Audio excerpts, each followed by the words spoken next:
നമസ്കാരം, city news ടൈമിലേക്ക് സ്വാഗതം. പ്രധാന വാർത്തകൾ. മൂകാംബിക റോഡ് വരെയുള്ള ബൈന്ദൂർ പാസഞ്ചർ കണ്ണൂരിൽ നിന്നും ഓടിത്തുടങ്ങി. കണ്ണൂർ, കാസർഗോഡ് ജില്ലകളിലെ റെയിൽവേ യാത്രികരിൽ ആഹ്ലാദം. നോർക്ക നടപ്പിലാക്കുന്ന വായ്പാ പദ്ധതി ബാങ്കുകൾ അട്ടിമറിക്കുന്നതായി പ്രവാസി കോൺഗ്രസ് പ്രവർത്തകർ ധർണാ സമരം നടത്തി.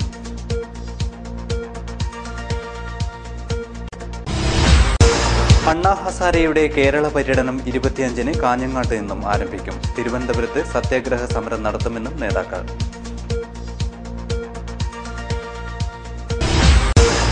കൽപ്പകശ്രീ നാളികേരോൽപാദക ഫെഡറേഷൻ പ്രവർത്തനം തുടങ്ങി. പെരിയയിൽ കർഷക സമ്മേളനം നടന്നു. മടിയൻകുലം കലശോത്സവത്തിന് ഭക്തിയുടെ നിറവിൽ സമാപനം. വാർത്തകൾ വിശദമായി. മൂകാംബിക റോഡ് വരെയുള്ള ബൈന്ദൂർ പാസഞ്ചർ കണ്ണൂരിൽ നിന്നും ഓടിത്തുടങ്ങി. പുലർച്ചെ 4:15-ന് പുറപ്പെടുന്ന വണ്ടി 11:50-ഓടെയാണ് ബൈന്ദൂരിൽ എത്തിച്ചേരുക. മൂകാംബിക റോഡ് വരെയുള്ള ബൈന്ദൂർ പാസഞ്ചർ കണ്ണൂരിൽ നിന്നും ഓട്ടം ആരംഭിച്ചു. വെള്ളിയാഴ്ച പുലർച്ചെ 4:15-നാണ് കണ്ണൂരിൽ നിന്നും ബൈന്ദൂർ പാസഞ്ചർ കന്നിയാത്ര നടത്തിയത്. യാത്രക്കാർക്ക് ഏറെ ആശ്വാസം പകരുന്നതാണ് ബൈന്ദൂർ പാസഞ്ചറിന്റെ പുതുക്കിയ സർവീസ്. നേരത്തെ കാസർഗോഡ് നിന്നായിരുന്നു ബൈന്ദൂർ പാസഞ്ചർ സർവീസ് നടത്തിയിരുന്നത്. സദാനന്ദ ഗൌഡ കേന്ദ്ര റെയിൽവേ മന്ത്രിയായിരുന്നപ്പോഴാണ് കാസർഗോഡ് നിന്നും ബൈന്ദൂർ വരെ പുതിയ സർവീസ് അനുവദിച്ചത്. 2015 ഫെബ്രുവരി 11 മുതലാണ് കാസർഗോഡ് നിന്നും ബൈന്ദൂർ പാസഞ്ചർ ഓടിത്തുടങ്ങിയത്. കാസർകോട്ടെ യാത്രക്കാർക്ക് ഏറെ പ്രയോജനം ലഭിച്ചിരുന്ന സർവീസ് കണ്ണൂർ വരെ നീട്ടണമെന്ന് അന്ന് തന്നെ ശക്തമായ ആവശ്യം ഉയർന്നിരുന്നു.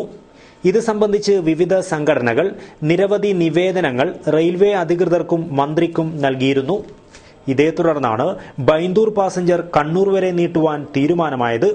യാത്രക്കാർക്ക് ഏറെ ആഹ്ലാദം നൽകിയാണ് വെള്ളിയാഴ്ച മുതൽ ബൈന്ദൂർ പാസഞ്ചർ കണ്ണൂരിൽ നിന്നും സർവീസ് ആരംഭിച്ചത്. 6 പാസഞ്ചർ തീവണ്ടികളെ ലിങ്കേജിൽ ഉൾപ്പെടുത്തിയാണ് കണ്ണൂർ, കാസർഗോഡ്, ബൈന്ദൂർ റൂട്ടിൽ പ്രത്യേക വണ്ടിയായി സർവീസ് നടത്തുന്നത്. ദിവസവും പുലർച്ചെ 4:15-ന് കണ്ണൂരിൽ നിന്നും പുറപ്പെട്ട് 11:50-ന് ബൈന്ദൂരിലെത്തുകയും അവിടെ നിന്നും 1:05-ന് പുറപ്പെട്ട് രാത്രി 8:50-ന് തിരിച്ച് കണ്ണൂരിലും എത്തുന്ന വിധത്തിലാണ് ഓട്ടം ക്രമീകരിച്ചിരിക്കുന്നത്. കണ്ണൂരിൽ നിന്നും 310 കിലോമീറ്റർ ദൂരമുള്ള ബൈന്ദൂരിലേക്ക് സഞ്ചരിക്കുവാൻ 60 രൂപയാണ് നൽകേണ്ടത്. 225 കിലോമീറ്റർ ദൂരമുള്ള കാസർഗോഡ് നിന്നും 45 രൂപയാണ് ബൈന്ദൂർ വരെയുള്ള ചാർജ്. പുതിയ സർവീസ് ആരംഭിച്ചത് കണ്ണൂർ, കാസർഗോഡ് ജില്ലയുടെ ട്രെയിൻ ഗതാഗത രംഗത്തെ വികസന സാധ്യതകളെ സജീവമാക്കുകയാണ്. News bureau, Kasaragod. ബാങ്കുകളിലൂടെയുള്ള വായ്പാ പദ്ധതി അട്ടിമറിക്കുന്ന നിലപാടുകൾക്കെതിരെ പ്രവാസി കോൺഗ്രസിന്റെ പ്രതിഷേധം. പ്രവാസി കോൺഗ്രസ് ധർണാ സമരം സംഘടിപ്പിച്ചു. നോർക്ക നടപ്പിലാക്കുന്ന സ്വയം തൊഴിൽ പദ്ധതി അട്ടിമറിക്കുന്ന ബാങ്ക് നിലപാടുകൾക്കെതിരെ പ്രവാസി കോൺഗ്രസ് ജില്ലാ കമ്മിറ്റി ധർണാ സമരം സംഘടിപ്പിച്ചു. കാനറ ബാങ്കിന് മുന്നിലായിരുന്നു സമരം നടന്നത്. കേന്ദ്ര സർക്കാരിന്റെ നയങ്ങൾ പ്രവാസികൾക്കെതിരാണെന്നും പ്രവാസി കോൺഗ്രസ് ആരോപിച്ചു. പ്രവാസി കോൺഗ്രസ് ജില്ലാ കമ്മിറ്റി സംഘടിപ്പിച്ച സമരം KPCC general secretary Satheesan Pacheni ഉദ്ഘാടനം ചെയ്തു. ഇവിടെ തന്നെ ഇത്തരമൊരു സമരപരിപാടി സംഘടിപ്പിക്കാനുള്ള കാരണം കാനറ ബാങ്ക് ഉൾപ്പെടെയുള്ള ബാങ്കുകൾ പ്രവാസികളുടെ ഇത്തരത്തിലുള്ള സംരംഭങ്ങളുമായി, വായ്പാ പദ്ധതികളുമായി സമീപിക്കുമ്പോൾ എങ്ങനെയാണ് വായ്പ കൊടുക്കാതിരിക്കുക എന്നതിന് വേണ്ടിയിട്ടുള്ള നിഷേധമായിട്ടുള്ള സമീപനങ്ങളാണ് അവർ സ്വീകരിക്കുന്നത്.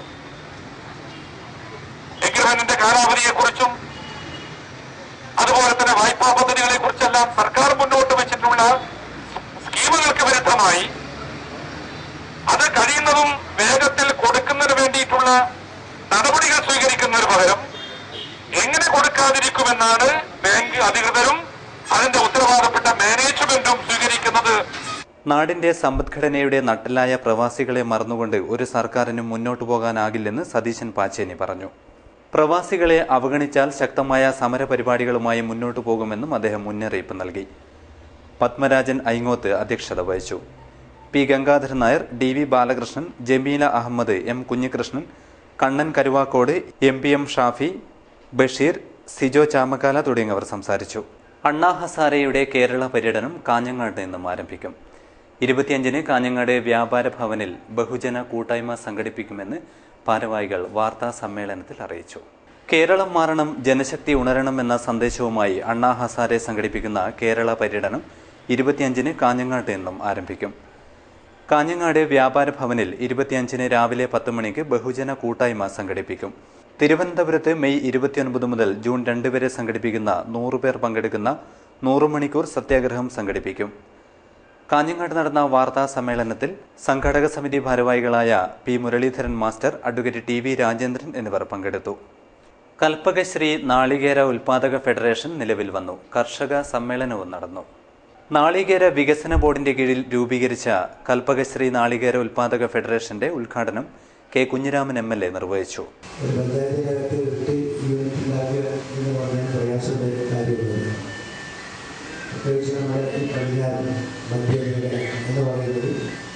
നല്ല നെൽകൃഷിയെ ആശ്രയിച്ച് ധാരാളം മുന്നേറിയ പ്രദേശം കൂടിയാണ്.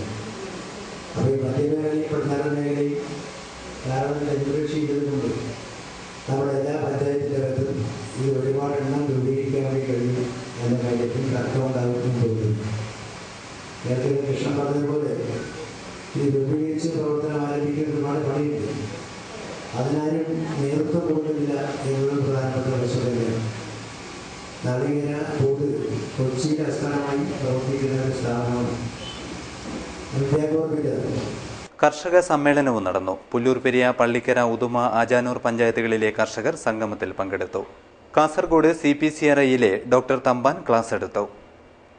ഇ. കൃഷ്ണൻ തണ്ണോട്ട് അധ്യക്ഷത വഹിച്ചു. CK അരവിന്ദാക്ഷൻ, കസ്തൂരി ടീച്ചർ, P. മാധവൻ, ഗീതാ നാരായണൻ, രാജീവൻ തോട്ടത്തിൽ, ബാബു മാണിയൂർ തുടങ്ങിയവർ സംസാരിച്ചു.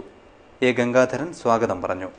അതിയാമ്പൂർ പാർക്കോ ആർട്സ് ആൻഡ് സ്പോർട്സ് ക്ലബിന്റെ സിൽവർ ജൂബിലി ആഘോഷങ്ങളുടെ സമാപനം 24-ന് നടക്കും. ഒരുക്കങ്ങൾ പൂർത്തിയായതായി ഭാരവാഹികൾ അറിയിച്ചു. അതിയാമ്പൂർ പാർക്കോ ക്ലബിന്റെ രജത ജൂബിലി ആഘോഷങ്ങളുടെ സമാപനം 24-ന് നടക്കും. Advocate K. പുരുഷോത്തമൻ ജീവിതം ഓർമ്മ പഠനം എന്ന പുസ്തകത്തിന്റെ വിതരണോദ്ഘാടനം നടക്കും.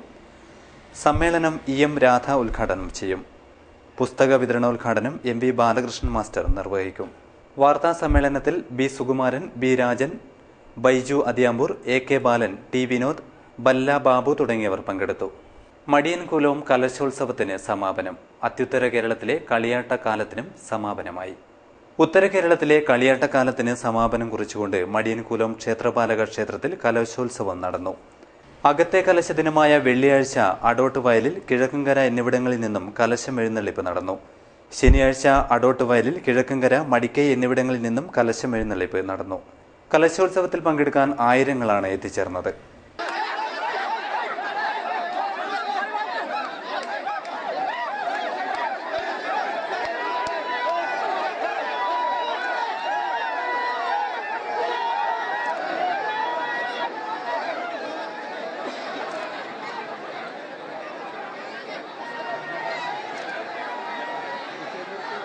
നീലേശ്വരം തൈക്കടപ്പുറം നെയ്തൽ തീരത്തെ സുഖചികിത്സയ്ക്ക് ശേഷം കടലാമകൾ കടലിന്റെ സ്വാതന്ത്ര്യത്തിലേക്ക്. കടലാമ സംരക്ഷണ ദിനമായ ശനിയാഴ്ചയാണ് ഇവയെ കടലിലേക്ക് വിട്ടത്. കടലിൽ നിന്ന് പരിക്കേറ്റ് കാസർഗോഡ്, കണ്ണൂർ ജില്ലകളിലെ വിവിധ തീരങ്ങളിലടിഞ്ഞ 6 കടലാമകളിൽ 4 എണ്ണത്തെയാണ് പരിക്ക് ഭേദമായി കടലിലേക്ക് സ്വതന്ത്രമാക്കിയത്. P. കരുണാകരൻ MPയുടെ നേതൃത്വത്തിലാണ് ഇവയെ കടലിലിറക്കിയത്. ജില്ലാ മുസ്ലിം ലീഗ് പ്രവർത്തക സമിതി അംഗം CK മണിയൂർ, DCC അംഗം മാമുനി വിജയൻ, കൌൺസിലർമാരായ KV Damodaran, TP Karunan, Pradeepan Marakkap, Sajeevan Vengatt, advocate Biju Krishnan, MP Chandran master, K. Kunhikannan, Kunhiraman Vengara, Roshan K. Kumar എന്നിവരും സന്നിഹിതരായിരുന്നു. ഇന്ന് ലോക കടലാമ സംരക്ഷണ ദിനമാണ്. ഇപ്പോൾ നമ്മൾ നെയ്തൽ പ്രധാനമായിട്ടും ചെയ്തുകൊണ്ടിരിക്കുന്ന കടലാമ മുട്ടകൾ ശേഖരിച്ച് വിരിയിച്ച് വിടുന്ന പ്രവർത്തനത്തിനോടൊപ്പം തന്നെ കണ്ണൂർ, കാസർഗോഡ് ജില്ലയിലെ വിവിധ തീരങ്ങളിലെ പരിക്കേറ്റ്, അതുപോലെ തന്നെ മത്സ്യബന്ധനത്തിനിടയിൽ പരിക്കേറ്റ് വലയിൽപ്പെടുന്ന കടലാമകൾ, അതുപോലെ തന്നെ ദേശാടന പക്ഷികൾ, പ്രത്യേകിച്ച് കടൽ പക്ഷികളൊക്കെ സോഷ്യൽ ഫോറസ്ട്രിയും മറ്റ് സംഘടനകളും വ്യക്തികളും അതുപോലെ മത്സ്യത്തൊഴിലാളികളൊക്കെ നമ്മുടെ കൈകളിൽ ഏൽപ്പിക്കാറുണ്ട്. അപ്പോൾ നമ്മൾ അതിന് ആവശ്യമായ വെറ്റിനറി ഡോക്ടറുടെ സഹായത്തോടു കൂടി ആവശ്യമായ ചികിത്സകളൊക്കെ നൽകിയിട്ട് സമയാസമയങ്ങളിൽ പൂർണ്ണമായി ഭേദമായ സമയത്തിന് കടലിലേക്ക് മഹാരാഷ്ട്രയിൽ വിടാറുണ്ട്. അപ്പോൾ ഇന്ന് നമ്മൾ നമ്മുടെ കൈകളിൽ ഇപ്പോൾ ഒരു 6 കടലാമകളുണ്ട്. അതിൽ ഒരു കടലാമയ്ക്ക് ഒരു കാലത്തും തിരിച്ചു പോകാൻ വേണ്ടി പറ്റാത്ത വിധത്തിൽ അതിൻ്റെ കൈ നഷ്ടപ്പെട്ടിട്ടുണ്ട്. പക്ഷേ ബാക്കി 5 കടലാമകൾക്കും ഭേദമായി ഈ കടലിലേക്ക് പോകാൻ വേണ്ടി പറ്റുന്നു. അതിൽ 4 എണ്ണമാണ് നമ്മളിന്ന് കടലിലേക്ക് തിരിച്ചയക്കുന്നത്. അതിൽ വളരെ കേരളത്തിൻ്റെ തീരത്ത് മുട്ടയിടാനെത്തുന്ന ഒലിവരള്ളി കടലാമകൾക്ക് പുറമെ വളരെ അപൂർവമായ ഹോക്സ്ബിൽ കടലാമകൾ നമ്മുടെ 3 നമ്മുടെ കൈകളിലുണ്ട്. അത് നമ്മൾ 3 ഇന്ന് കടലിലേക്ക് വിടുകയാണ്. അതോടൊപ്പം തന്നെ വളരെ അതിനേക്കാൾ അപൂർവമായ പച്ചക്കടലാമ എന്ന് പറയുന്ന ഗ്രീൻ ടർട്ട്, അതും ഇന്ന് കടലിലേക്ക് നമ്മുടെ ബഹുമാനപ്പെട്ട MP-യുടെയും അതുപോലെ തന്നെ ജനപ്രതിനിധികൾ, സോഷ്യൽ ഫോറസ്ട്രി വിഭാഗത്തിൽപ്പെട്ട ഉദ്യോഗസ്ഥർ, അവരുടെയൊക്കെ നേതൃത്വത്തിൽ നമ്മളിന്ന് കടലിലേക്ക്. അത്യപൂർവമായ ഹോക്സ്ബിൽ, ഗ്രീൻ ടർഡിൻ ഇനത്തിൽപ്പെട്ട കടലാമകളെയാണ് കടലിലിറക്കിയത്. ഈ ഇനത്തിൽപ്പെട്ട കടലാമകൾ സാധാരണയായി കേരള തീരത്ത് മുട്ടയിടാൻ വരുന്നവയല്ല. കടലിൽ മത്സ്യബന്ധനയാനങ്ങളുടെ യന്ത്രഭാഗങ്ങൾ തട്ടി പരിക്കേറ്റ് ഒഴുക്കിലും തിരയിലും പെട്ട് തീരത്തണയുകയാണ് ഇവ. നെയ്തൽ പ്രവർത്തകരുടെ ബോധവൽക്കരണ പ്രവർത്തനങ്ങളെ തുടർന്ന് മത്സ്യത്തൊഴിലാളികൾ ഇവരെ രക്ഷപ്പെടുത്തി നെയ്തൽ പ്രവർത്തകരെ ഏൽപ്പിക്കുകയാണ് പതിവ്. വനംവകുപ്പ് ഓഫീസർമാരായ Madhavan, P Vinu, G Pradeep, TK Lohithakshan എന്നിവരും കടലാമകളെ കടലിൽ വിടാൻ നെയ്തൽ തീരത്തെത്തിയിരുന്നു. ഇവർക്ക് വേണ്ട നെയ്തൽ എന്ന സംഘടനയാണ് ഇവിടെ പ്രവർത്തിച്ചു വരുന്നത്. കടലാമയെ സംരക്ഷിക്കുക, കടലാമ മുട്ട സംരക്ഷിച്ച് വിരിയിച്ച് കടലിൽ വിടുക, പിന്നെ പരിക്കേറ്റ് വരുന്ന മത്സ്യത്തൊഴിലാളികളും മറ്റും ഏൽപ്പിക്കുന്ന കടലാമകളെ ചികിത്സിച്ച് ഭേദമാക്കി കടലിൽ ഇറക്കി വിടുക എന്നീ പ്രവൃത്തികളാണ് ഇവർ ചെയ്തു വരുന്നത്. വന്യജീവി സംരക്ഷണ നിയമപ്രകാരം ഇവ ഷെഡ്യൂൾ 1-ലും 2-ലും ഒക്കെ വരുന്ന വിഭാഗമായതിനാൽ ഇങ്ങനെ ചെയ്യുന്നത് ശരിക്കും പറഞ്ഞാൽ ഡിപ്പാർട്ട്മെൻറ്റിൻ്റെ നേതൃത്വത്തിലേ പാടുള്ളൂ. ഇവർ എന്നാൽ നേരത്തെ മുതൽ തന്നെ ഒരു സന്നദ്ധ സേവനമായി നടത്തി വരികയാണ്. അപ്പോൾ ഇപ്പോൾ വനംവകുപ്പിൻ്റെ നേതൃത്വത്തിലും വനംവകുപ്പിൻ്റെ സഹായത്തോടു കൂടിയും ഈ പ്രവൃത്തി നടത്തി വരുന്നത്. ഇന്ന് ഏകദേശം 4ഓളം 3 ഓക്സ്ബിൽ ഇനത്തിൽപ്പെട്ടതും 1 വൈറ്റ് ടർട്ടിൽ ഗ്രീൻ ടർട്ടിൽ വിഭാഗത്തിൽപ്പെടുന്നതും ഒരു കടലാമകളെ അസുഖം ഭേദമായതിനെ തുടർന്ന് കടലിൽ ഇറക്കി വിടുന്ന ഫംഗ്ഷനാണിത്. കാഞ്ഞങ്ങാട് യൂണിവേഴ്സൽ കോളേജ് സൗജന്യ മനഃശാസ്ത്ര അഭിരുചി പരീക്ഷ സംഘടിപ്പിച്ചു. കാഞ്ഞങ്ങാട് വ്യാപാര ഭവനിലാണ് പരീക്ഷ നടന്നത്.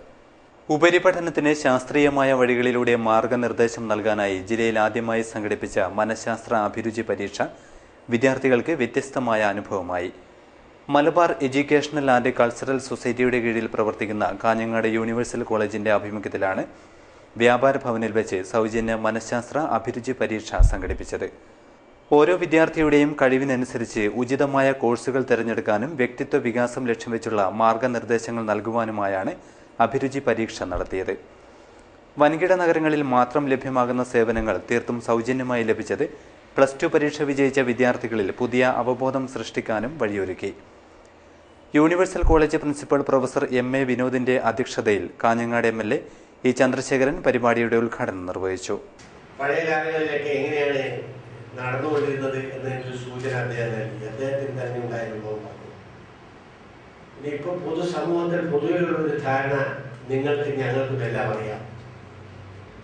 എൻ്റെ കുട്ടി ഡോക്ടറാവണം, എൻ്റെ കുട്ടി അതല്ലെങ്കിൽ എഞ്ചിനീയറിംഗിലും ആവണം.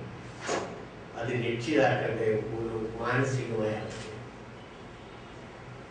രക്ഷിതാക്കളല്ലെങ്കിൽ രക്ഷിതാക്കളടങ്ങുന്ന പൊതുസമൂഹം അങ്ങനെ ഒരു കാഴ്ചപ്പാടിൽ എത്തിയതിന്റെ അടിസ്ഥാനത്തിൽ വളരുന്ന തലമുറയിലും അത് വലിയ സ്വാധീനം ചെലുത്തിയിട്ടുണ്ട്.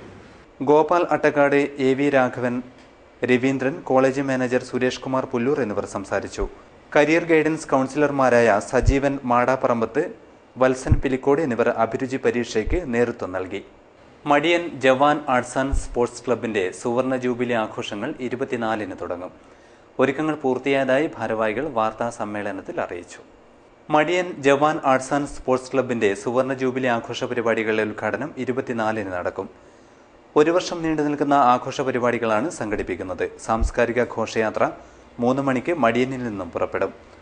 സുവർണ ജൂബിലി ആഘോഷം മാധ്യമപ്രവർത്തകൻ N മാധവൻകുട്ടി ഉദ്ഘാടനം ചെയ്യും.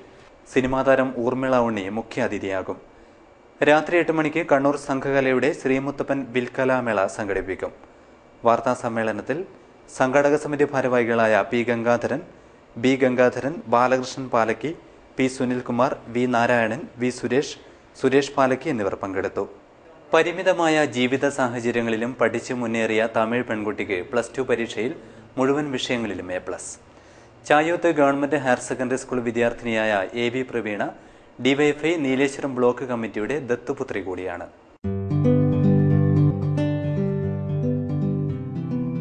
തമിഴ്നാട് കന്യാകുമാരി സ്വദേശികളായ അശോക് കുമാറിന്റെയും വസന്തയുടെയും മകളായ പ്രവീണ SLC പരീക്ഷയിലെ മികച്ച വിജയം +2-ലും ആവർത്തിക്കുകയായിരുന്നു.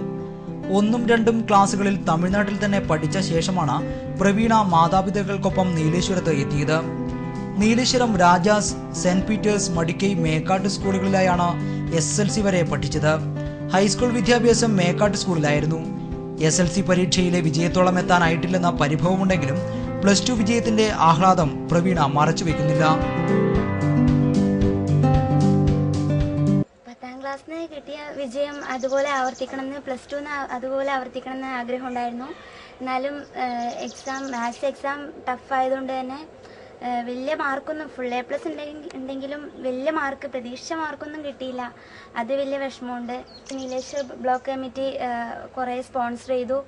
പിന്നെ നീലേശ്വരം 10 ഗ്രൂപ്പും അങ്ങനെ അവർ ഒത്തിരി ഹെൽപ്പ് ചെയ്തുകൊണ്ട് തന്നെ +1 +2 കുഴപ്പമില്ലാണ്ട് പോകാൻ പറ്റി. ഈ വിജയത്തിന് വലിയ താങ്ങായതും അതായിരിക്കും എന്ന് തോന്നുന്നു. ഇനിയും നല്ല വിജയം പ്രതീക്ഷിക്കുന്നു. +2 കഴിഞ്ഞിനി എന്ത് വേണമെന്ന് ഇതുവരെ തീരുമാനിച്ചിട്ടില്ല. മെഡിസിന് പോകണമെന്ന് ആഗ്രഹമുണ്ട്. നടക്കുമെങ്കിൽ അതിൽ പോകും.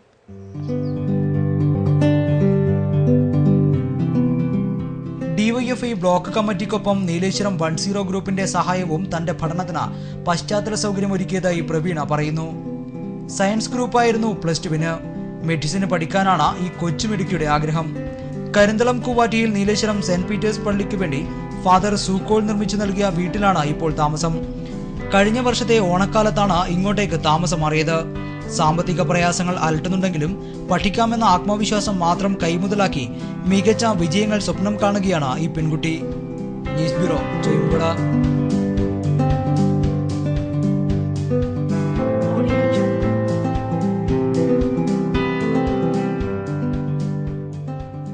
സുരഭി ഗോശാല സമർപ്പണം സമാപിച്ചു. ബജക്കുഡ്ലുവിൽ നടന്ന പരിപാടിയിൽ നിരവധി പേർ പങ്കെടുത്തു. 3 ദിവസങ്ങളിലായി നടന്ന പരിപാടിയുടെ സമാപനത്തിൽ വിവിധ പൂജകൾ നടന്നു. സുരഭി സമർപ്പണം രാഘവേന്ദ്ര ഭാരതി സ്വാമികൾ നിർവഹിച്ചു.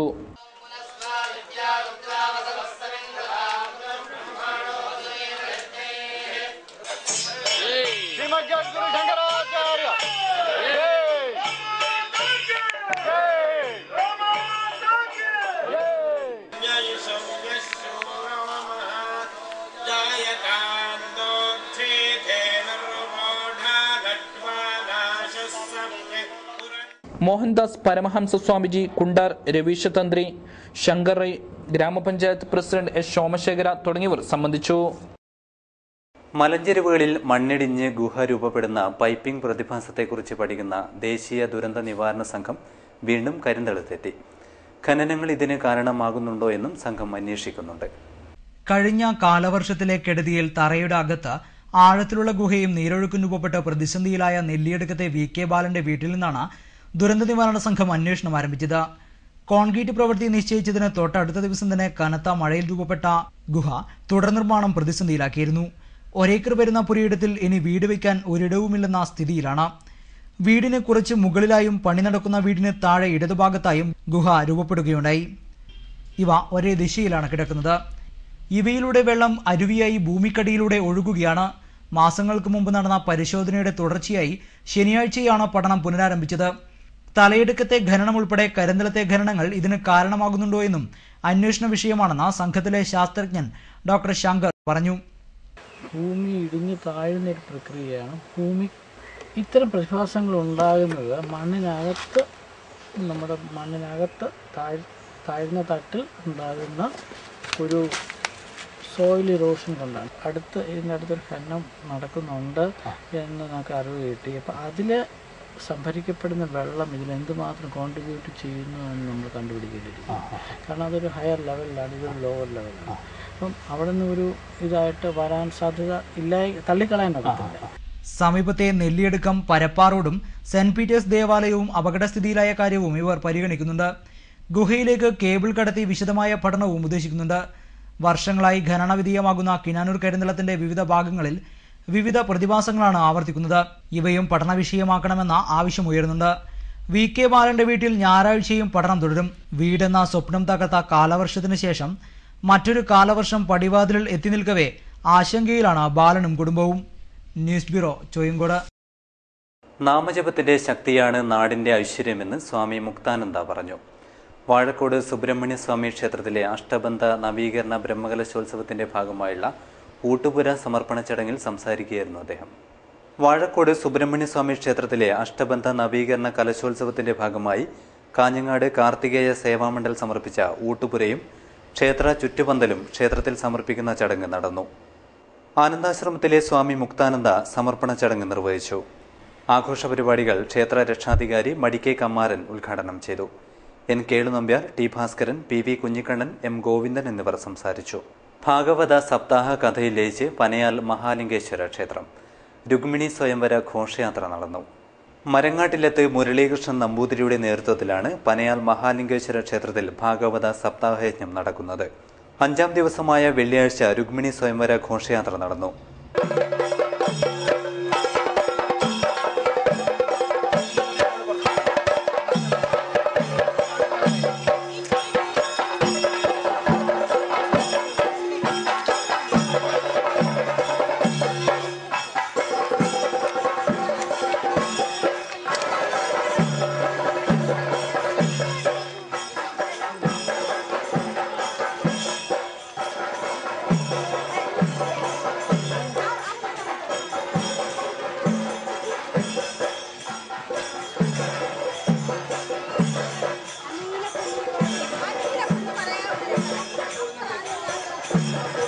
ഭാഗവത സപ്താഹത്തിലെ അതിവിശിഷ്ട ചടങ്ങിൽ പങ്കെടുക്കാൻ നൂറുകണക്കിന് ഭക്തർ എത്തിച്ചേർന്നു. പൂതനാമോക്ഷം, കാളിയമർദ്ദനം, ഗോവർദ്ധനോദ്ധാരണം, ഗോവിന്ദാഭിഷേകം, കാർത്യായനി പൂജ, രാസക്രീഡ, അക്രൂരന്റെ ഗോകുലയാത്ര, കംസവധം തുടങ്ങിയ ഭാഗങ്ങൾ പാരായണം ചെയ്യുകയുണ്ടായി. കോട്ടച്ചേരി കിഴക്കേ ബായക്കോടൻ തറവാട്ടിലെ ഭാഗവത സപ്താഹയജ്ഞം 2ാം ദിവസത്തിലേക്ക് കടന്നു. സർവേശ്വര്യ വിളക്ക് പൂജ നടന്നു. കോട്ടച്ചേരി കിഴക്കേ ബായക്കോടൻ തറവാട് ഭാഗവത സപ്താഹയജ്ഞത്തിന് തിരക്കേറി. കുന്തിസ്തുതി, ഭീഷ്മസ്തുതി, ബ്രഹ്മനാരദ സംവാദം, ശുഗാഗമനം എന്നീ ഭാഗങ്ങളാണ് പാരായണം ചെയ്തത്. സർവേശ്വര വിളക്ക് പൂജയിൽ നിരവധി പേർ പങ്കെടുത്തു. പ്രധാന വാർത്തകൾ ഒരിക്കൽ കൂടി. മൂകാംബിക റോഡ് വരെയുള്ള ബൈന്ദൂർ പാസഞ്ചർ കണ്ണൂരിൽ നിന്നും ഓടിത്തുടങ്ങി. കണ്ണൂർ, കാസർഗോഡ് ജില്ലകളിലെ റെയിൽവേ യാത്രികരിൽ ആഹ്ലാദം. നോർക്ക നടപ്പിലാക്കുന്ന വായ്പാ പദ്ധതി ബാങ്കുകൾ അട്ടിമറിക്കുന്നതായി പ്രവാസി കോൺഗ്രസ് പ്രവർത്തകർ ധർണാ സമരം നടത്തി.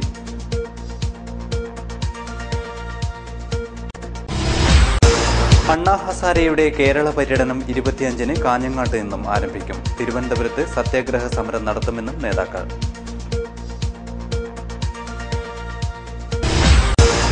കൽപ്പകശ്രീ നാളികേര ഉൽപാദക ഫെഡറേഷൻ പ്രവർത്തനം തുടങ്ങി. പെരിയയിൽ കർഷക സമ്മേളനം നടന്നു. മടിയൻകുലം കലശോത്സവത്തിന് ഭക്തിയുടെ നിറവിൽ സമാപനം. വാർത്തകൾ കഴിഞ്ഞു. നമസ്കാരം.